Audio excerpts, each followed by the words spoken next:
Anyway, let's have a look. Let's start this since we've got quite a few people in here. So let's move on. You can keep putting in your favorite phrasal verbs, and don't forget that you will receive a certificate of participation and a webinar handout in the next few days from in the email address you registered with us. If you don't receive it, make sure you email me. I just emailed someone with a certificate of participation and a handout just before the webinar for one that happened a few weeks ago. So if you don't get it, you will get it, don't worry. Okay. The handout will include all of the information, all of the phrasal verbs that we talk about today, plus a lot of extras. I've got a few websites, a few videos, and for this one particularly, I also put in some really good books that I've used to teach phrasal verbs. I think you can't beat a lot of the books. Okay. Moving on. Hang on. Phrasal verbs are, for better or worse, okay, an essential part of learning English. Okay. They're used everywhere, but particularly in spoken English. Okay. As I'm sure you know, it can sometimes seem that there are an endless supply of phrasal verbs ready to confuse English learners. And to be honest, I don't think that's really untrue. There are phrasal verbs that are still being created. Okay, you know, it's not it's not that they are things that are stopped. The language is constantly evolving. Okay. Gaetano, thank you for the comment. Okay. Very nice to hear you're enjoying our webinar series. Keep attending. We've got some great stuff coming up and even some guests coming up. Okay. What can we do to make them more approachable to our students and to us ourselves as teachers? Okay. How can we explain them to students efficiently and to encourage them not to be afraid of these phrasal verbs? Okay. As you can see, if you give students a list of phrasal verbs or show them a book of, you know, phrasal verbs and all the different meanings, it's going to worry them. Okay. But if you take them slowly and use certain tactics, it might be better. Okay. I've already asked you if you have a favorite phrasal verbs, and people have been sending them in, but keep continuing to send them in. Let me know. Okay. I'm going to read a short text. In the chat, write as many phrasal verbs as you notice, okay, that you can. Okay. So here's an example. I woke up early, but didn't get up until 8:30. I quickly made a coffee, and while I was waiting, I washed up and put away the dishes from last night. After a quick shower, I put on my work clothes and headed off to work. On the way to the bus stop, I popped into the coffee shop for another coffee. Luckily, it wasn't long before a bus came along and I got on. I sat down at the front and put my AirPods in and turned some music on. Let me know in the chat how many phrasal verbs you can see there. I'll leave it just for a moment. Let's see what you say.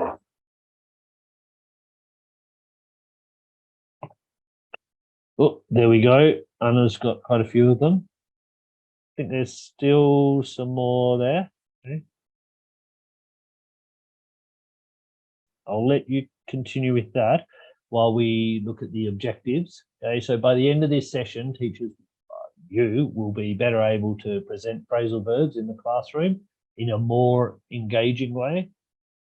I hope you can select different approaches to teaching phrasal verbs that suit learners' needs, and obviously encourage students to use phrasal verbs in their English more often. Okay. So here we have this with the phrasal verbs highlighted. Okay. I hope you saw them all. Let me know if you don't understand any of them. Okay, so we're looking at wake up, get up, wash up, put away. I think those ones are probably pretty clear. A wash up generally means to do the washing, to do the dishes is another way of saying it. Okay. Put on clothes. Head off generally means to leave, to go in the direction of. Okay. And then we have to pop into, a little bit informal one there, which generally means to visit somewhere for a short time, or often without planning to. Bus came along, to arrive. Okay, you get on and off the bus, you sit down, you put things in when you have to have a place where they go inside, for example, AirPods, and you turn something on, you turn it off. Okay, I think those ones are probably pretty clear to most of the participants here. Okay. Now, I know that that's a little bit exaggerated, a bit overdone, the amount of phrasal verbs in that text. Okay, but it just goes to show how essential and ubiquitous phrasal verbs can be. Okay. Wow, Sylvia, you talked about making sense of phrasal verbs. That's actually one of my favorite books, and I've recommended that in the handout. So I really recommend that one. It's got nice little cartoons that actually make the students guess the meaning of it. Okay, really good one there. Okay.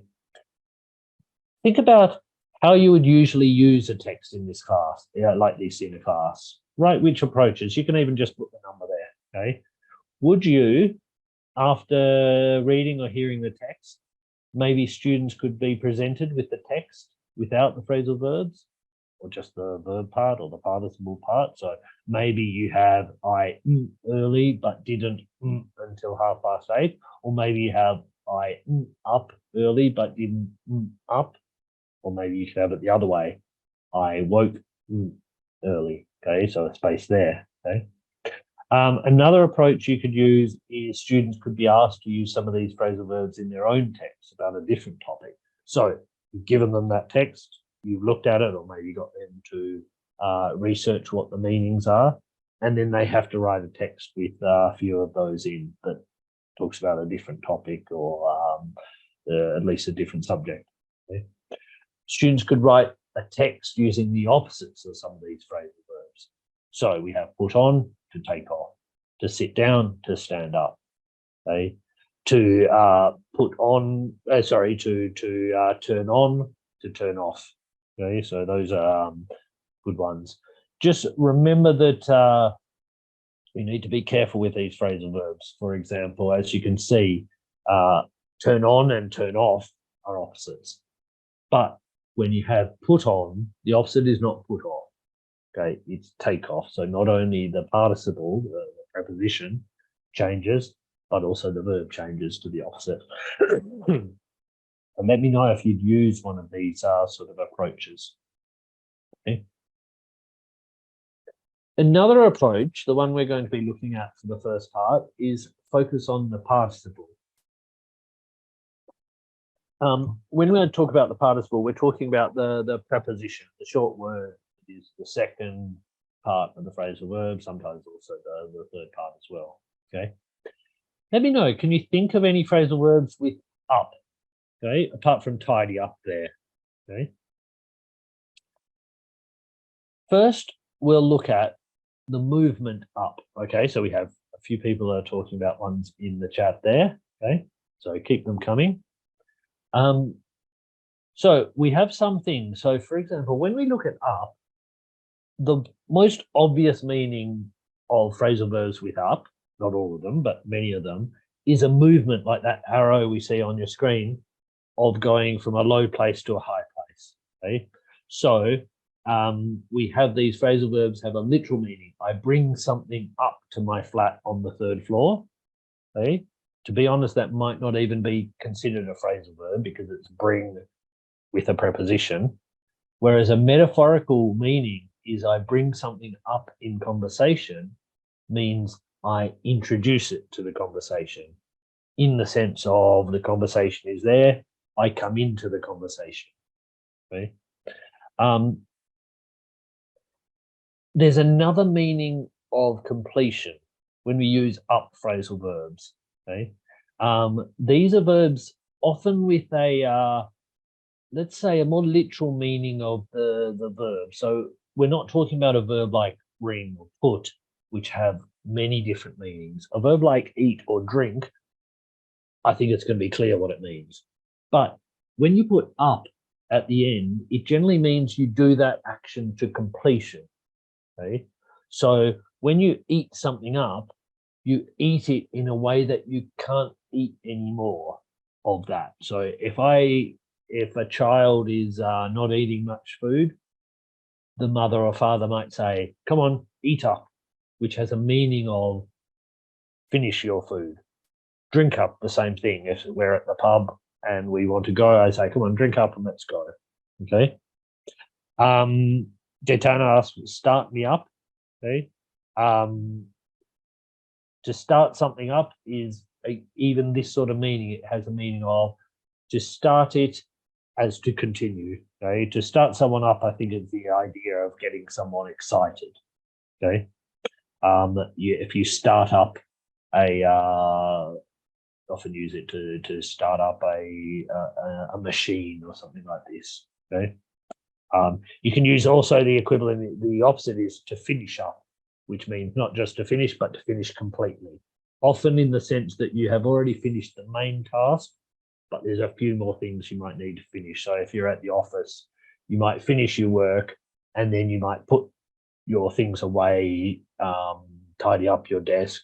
These sort of things might be finishing up. Even after you have a restaurant, you might close the restaurant after the customers go, and then you close up when you put the chairs on the tables, you clean it, maybe you close and lock the doors. So that's often this meaning. Okay, so it's probably not going to confuse students so much, because I think it's sort of quite clear that what eat and drink and clean and tidy and finish and start, okay, mean, but those sort of emphasize it. In fact, that's sort of why tidy up. You can tidy your room, which means put things away and make it a bit cleaner. If you tidy things up, it's clean. It's totally in order. Okay, so you can't really tidy up a little. Okay. Startup is exactly what Maria Teresa says. Startup businesses are things that people have started. Okay, it doesn't necessarily mean they are success yet, but they have already been started.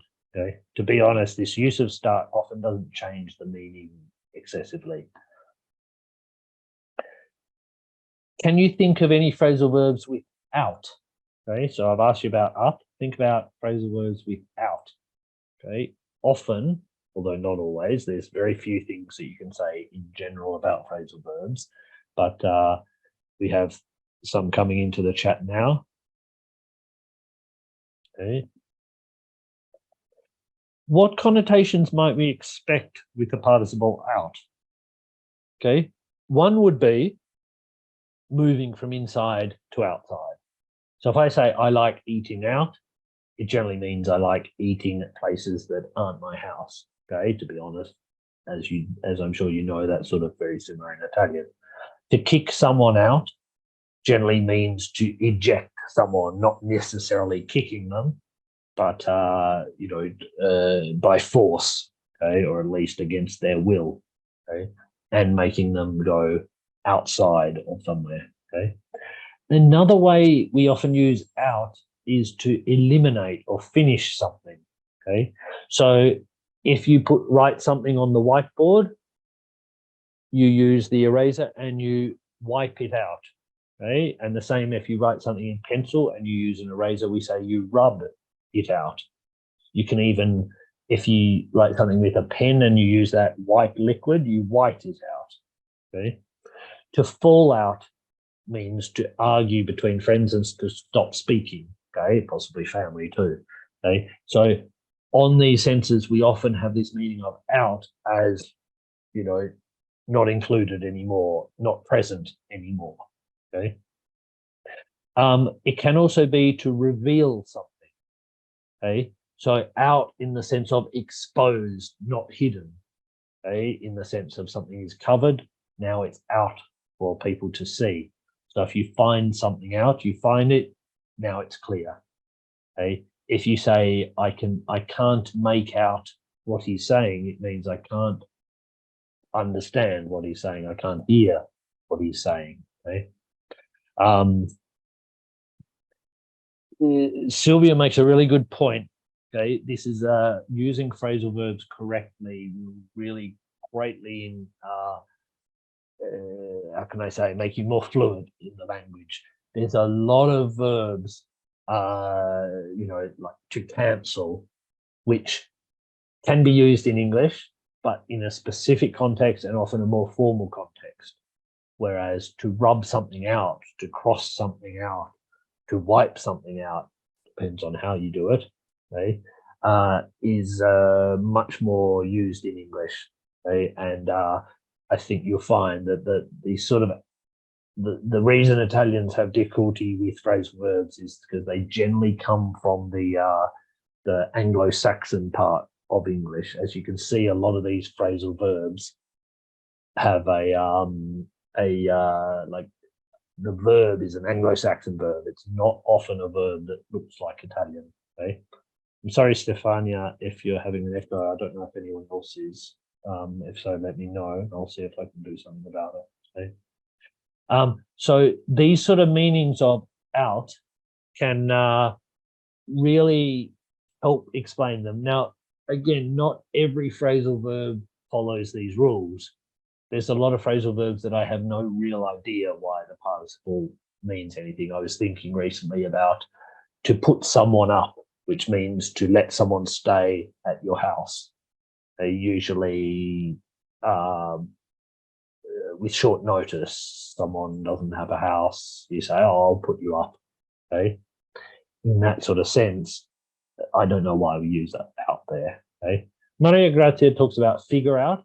To figure out something is that last meaning there, revealing something. You figure something out. To figure generally means to use your brain to try and understand something. To figure it out means to understand it, and therefore it's clear. Very similar to find out. Okay. So those are the sort of meanings that often out has. Now, it can help your students to understand the phrasal verbs, because unfortunately you're not always going to know the phrasal verb. You're not always going to be able to look it up in time to understand. Okay.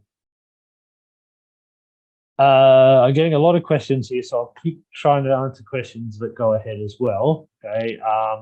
To be honest, there's American English and British English phrasal verbs, and a lot of them that are shared. So you will find in dictionary some that are more British, more American, but I would say most of them are sort of shared. It's really a bit more the informal ones. Okay. I agree with Sylvia too. We should take it easy and not give them too many at one time, but giving them some ideas. I find sometimes explaining what the participle means, what the verb part of it might mean, sometimes helps the students, maybe not to understand them, but it helps them to remember them, because it's, if they just see two words and they don't, it's very easy to confuse. For example, find out, find up, find in, find over, which don't exist. But okay, if they think that up has an actual meaning, it'll be more clear to them and they'll remember them a bit better. Okay. So how can this help you teach it? Instead of going to a dictionary, you could see if they can work out from the participle what it might mean. Why is there up in stand up? Because you're moving that direction. It's the same as why do we say sit down? Okay. You could elicit phrasal verbs with a similar meaning. Okay, so as I gave the example of cross out, wipe out, rub out, okay, these are different ways of cancelling something. Okay, if you put a cross through it, then you cross it out. Okay, if you use something like on the whiteboard, you wipe it out. Okay, if you use an eraser and you're rubbing, then you rub it out. Okay. Very often, phrasal verb with on will have an opposite with off, and an in will have an opposite with out. Therefore, if you know one, it's sort of like two for the price of one often. Okay, if you know turn off or switch off, then you should know switch on and turn on as well. Okay, and those are very good for forms of transport. You get on a bus, you get in a taxi, you get off a bus, you get out of a taxi. Okay. Another way you could do it is focus on the verb. Okay, so think of some phrasal verbs with take. You can write these in the chat too. Okay, I'm going to give you our selection, so you can keep writing them, but I need to go ahead a bit. I've got take up. Suzanne just mentioned that. Okay, to take on, to take off, to take in, and to take over. Okay, don't worry, we'll have a look at the meaning of these ones. Okay, think about these phrasal verbs have all of these ones have at least two different meanings. Okay, so just for example, to take up, and a few people mentioned this one. Okay, often we think of this like the pandas there. He has taken up cycling to start doing something, to take up knitting. Okay? Consider this, a good way of thinking about this is the opposite of take up is give up. To give up means you give away whatever equipment you use to do that activity. Okay? To take up means you take that to start it. Okay? Now, not all of the activities you do when you take something up or you give something up require activity, require equipment. Okay? But I think that's the metaphor we're using. Okay? To take up also has a meaning of to shorten a dress, okay, or a pair of trousers so they fit better. Okay, so if I buy a pair of trousers or a pair of jeans that are very long, I might go to someone and ask them to take them up. Okay, which means that also for a dress or a skirt to be done as well. Okay, so you can find in common with the meanings of these phrasal verbs. So what do we think of when we think of take? Okay, so we have take on, to take off, to take in, to take over. Okay, and the majority of these meanings, the subject gains something. Okay, so to take up something, you're gaining an interest. It's something now you have that you didn't have before. That activity, that hobby. Okay, to take something up, okay, what you're also doing is bringing it up. Okay, so you're lifting it, taking it. Take, remember, doesn't just mean prendere, but can also mean in the sense of portare. Okay, to take on, okay, you accept responsibility. To take on something also means to collect something, often the unwilling. The ship is taking on water.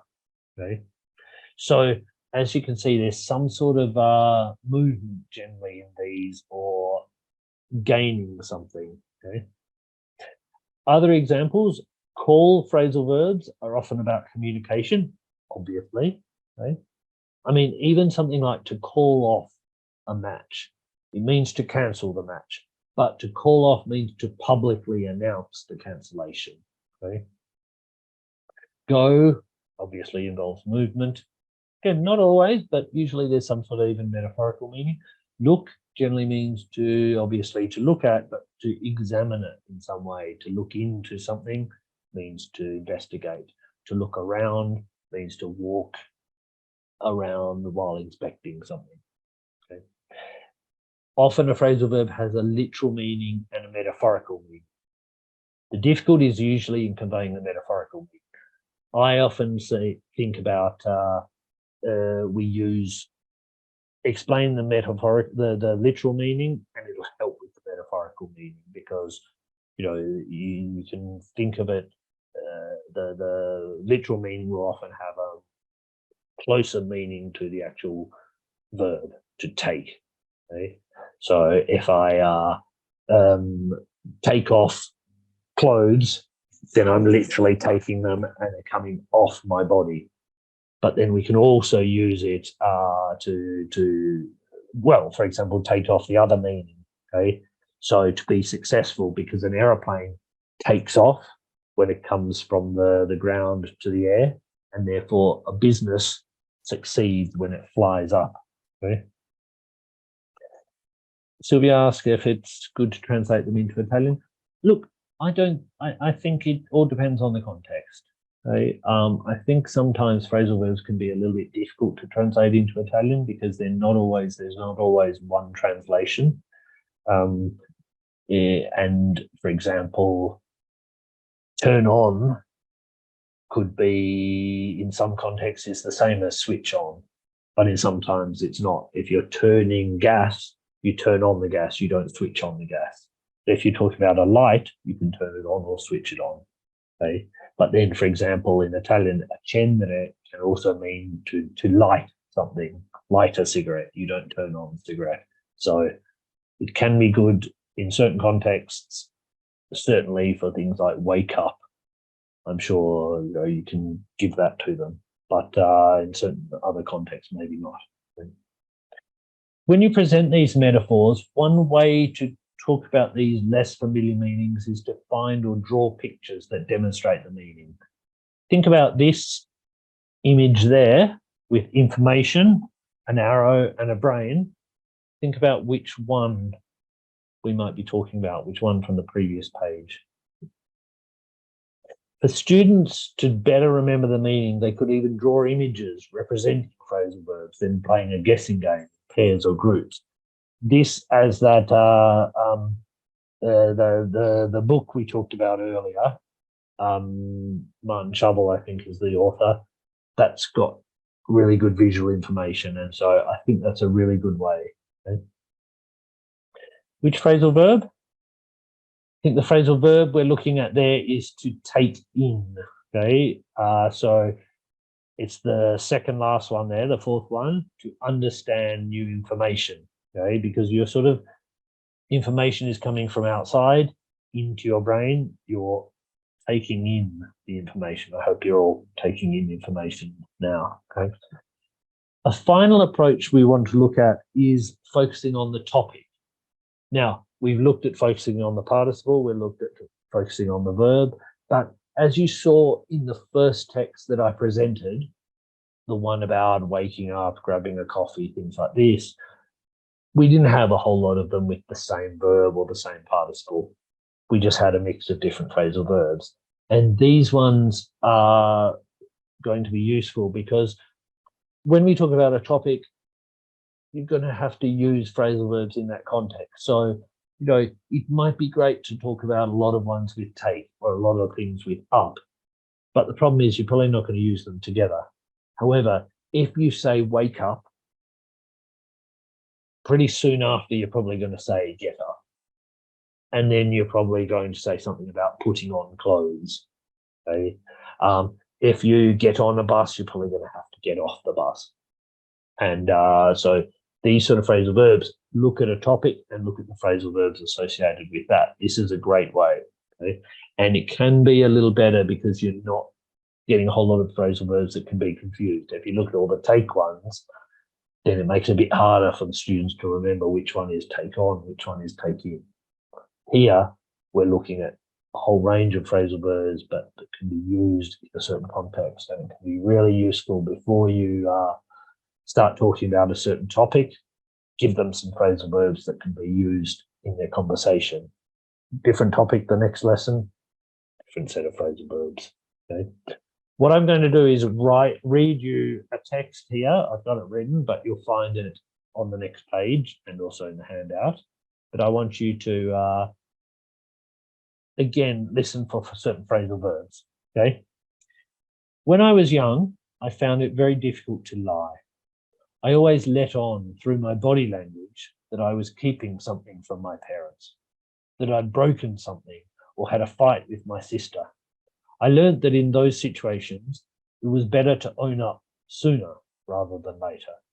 You would get punished less. Once my dad was convinced that I'd taken one of his tools. He worked on getting me to confess and played down how serious the punishment would be if I gave it back. Now, I hadn't taken anything, and I thought he was winding me up about it. He sometimes liked to play jokes, but when I had it out with him to stop, I realized he was serious. Anyway, later on, he found the tool back at the garage a week later, and I was very relieved.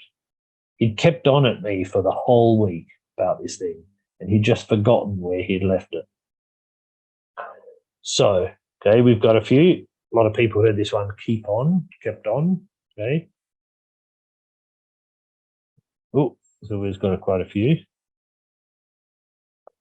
Were there any phrasal verbs unknown to you in the text? Okay, from context, what might they mean? So let's have a look here. This is the text I wrote. I read. Okay. And the phrasal verbs are in bold there. So we've got a lot here too. This one, however, I don't think is necessarily unusual in the amount of phrasal verbs. Okay? It's just a text, and we've got phrasal verbs there. We've got other normal verbs as well. Okay.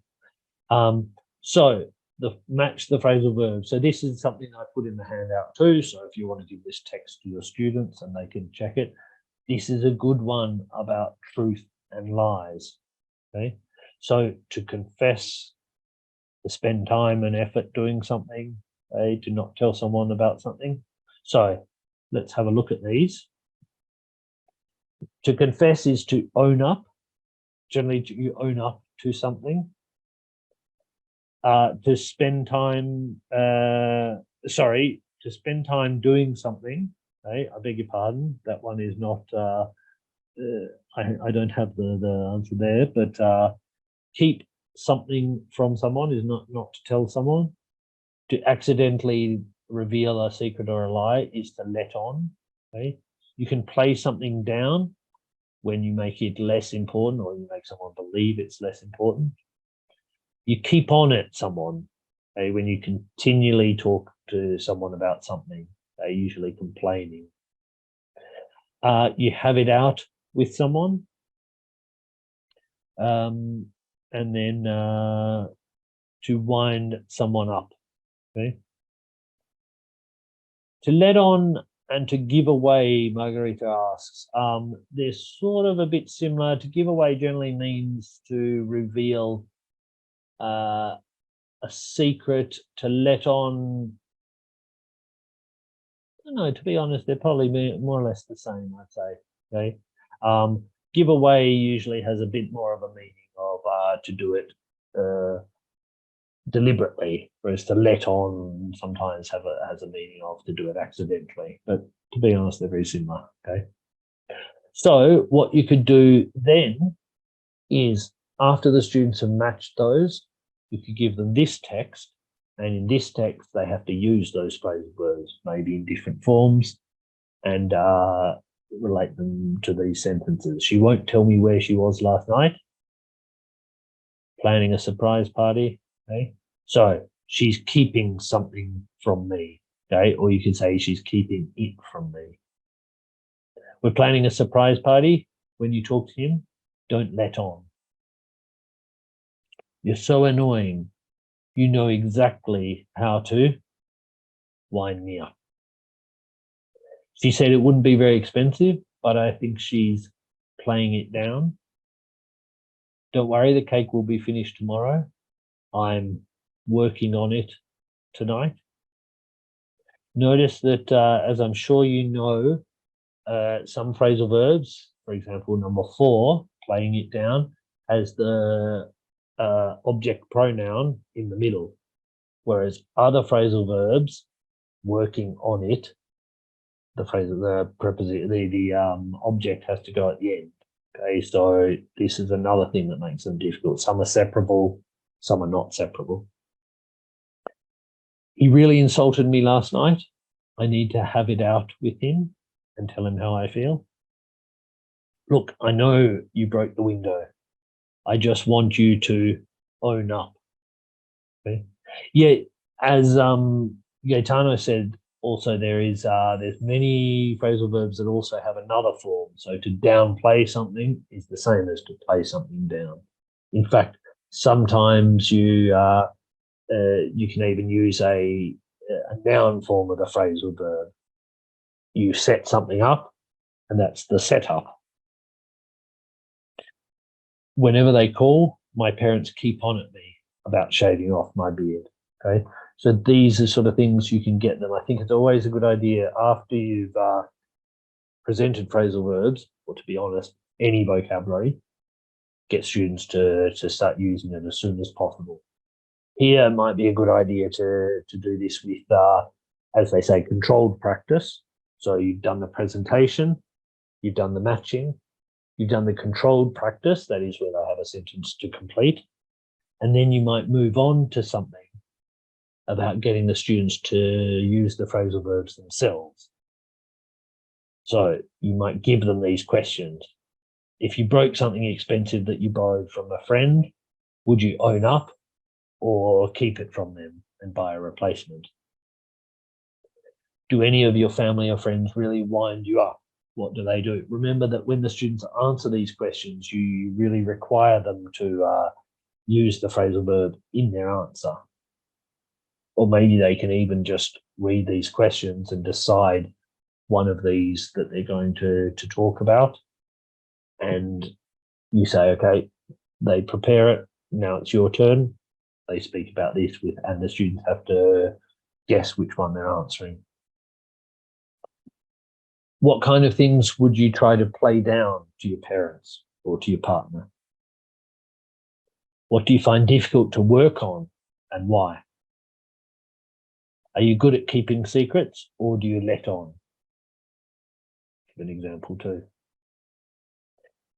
Is there anything you have to do or had to do recently that someone kept on at you to do? What was it? When you have a problem, do you have to have it out with them, a problem with someone, or do you keep quiet? Right? And then, talk about examples. So if they can use them in a context, it's really going to be much easier to remember these, okay?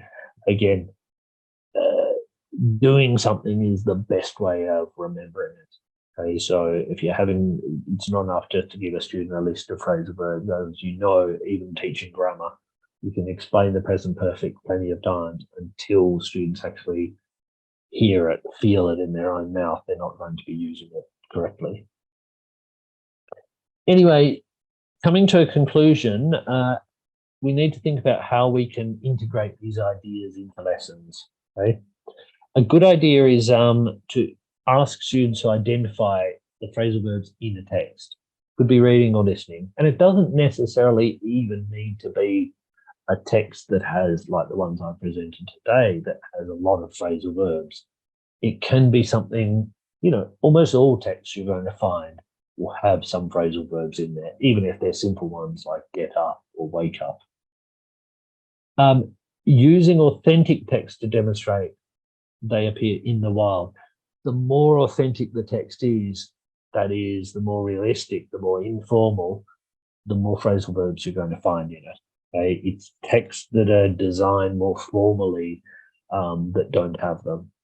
Okay? So, if you're reading, a lot of I was doing something about James the First with a student today, and it didn't have a lot of phrasal verbs in it because it was written for Italian students to understand. It was written a bit more formally.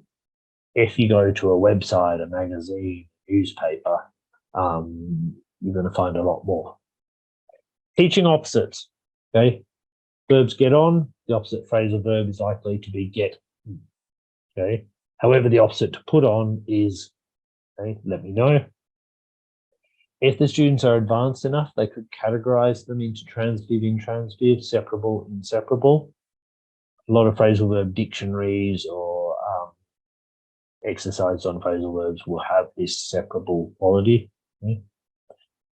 Matching a phrasal verb with a standard verb equivalent. This is very good if you're doing, for example, B2, C1 or C2, writing or speaking. It's quite important that you can distinguish between informal and formal. Okay, so to put something off, if I call up my friend and I say, look, I have to put off our dinner because I'm feeling sick. Okay, I wouldn't say I have to postpone our dinner. But if we're talking about maybe a flight, we talk about the flight has been postponed.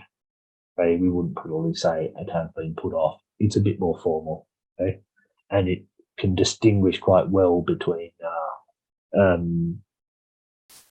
formal language and informal language. And, Italians often don't have a lot of problems speaking formally, which is great, but it's the speaking informally with the more Anglo-Saxon phrasal verb vocabulary that can be a bit more difficult. Excuse me.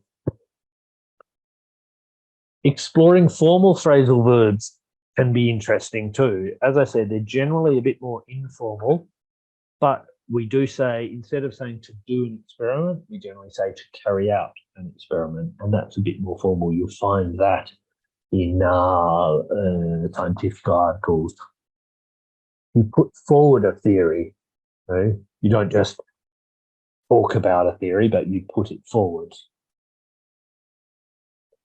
Anyway, that brings us to the end of the webinar. So please let us know in the webinar if you've got some ideas for future webinars. Even if you told me them before, keep telling me, because there's a few webinars I'm preparing. So I hope you can give me some ideas. We can do that. Thanks for your attention. As I mentioned at the beginning, you'll receive a certificate of participation, and you can email me there if you either don't receive that or you don't receive the webinar handout too. So there's always that email that you can send me. The other thing is, next week we'll have another webinar, and so join us then. Okay, please let me know if you have any topics you'd like to talk about. Okay, I hope you've found these series useful, and we did have a lot of requests for a Phrasal Verb webinar, so I hope you enjoyed this one. Okay. Anyway, I'd like to wish you all a happy evening, and I'll see you next week, I hope. Bye.